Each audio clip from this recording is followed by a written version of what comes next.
করালো, situation create, great creator create the situation.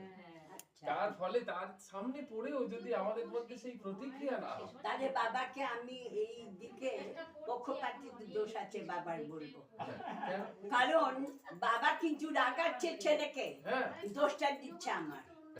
ছেলে রাগাবে কিন্তু আমি রাখবো না, তাই তো? তাহলে ছেলেকে রাগাবে না, আমি রাখবো না। ও মানে ছেলে রাগালেও আমি রাখবো না, তাই তো? সীতারাম সবসময় এরকম করেন। উনি মানে স্বামীদের ওপরে তুলে দিয়েছেন, আর সমস্ত ওই যে পতি পরায়ণব্রত, তার যে পতি ঘরে ঢুকে মদ খেয়ে বউকে মারে, সেই পতি ভাবে আমার নারায়ণ। প্রথম কথা হচ্ছে যে সে তো আসলে মা একটা কথা বলতে হবে, মা সে তো পতিই নয়। পতির যে ডেফিনেশন তোমাকে বলেছে কি শাস্ত্রে আছে, তৈত্তরীয় উপনিষদে বলেছে আচার্য দেব ভব, মানে আচার্যই তোমার দেবতা হোক। কিন্তু যে আচার্য দেবতার রূপ ধারণ করেনি, যে আচার্য দেবতার ধর্ম পালন করে না, সে তো আচার্যই নয়, আচার্য পদবাচ্যই নয়।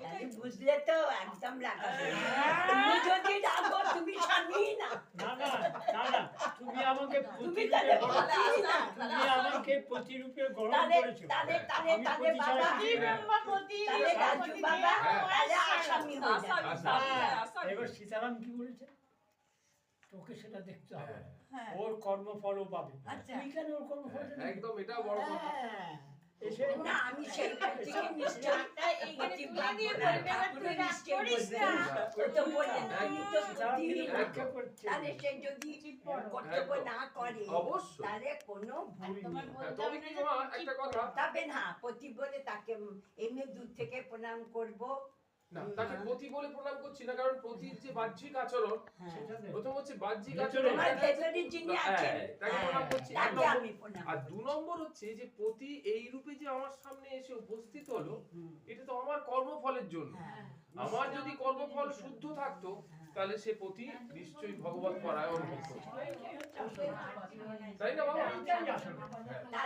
তাহলে শোনো, মানুষের জীবন হচ্ছে প্রথম দিন থেকে পরীক্ষা চলছে। না তাহলে শোনো একটা কথা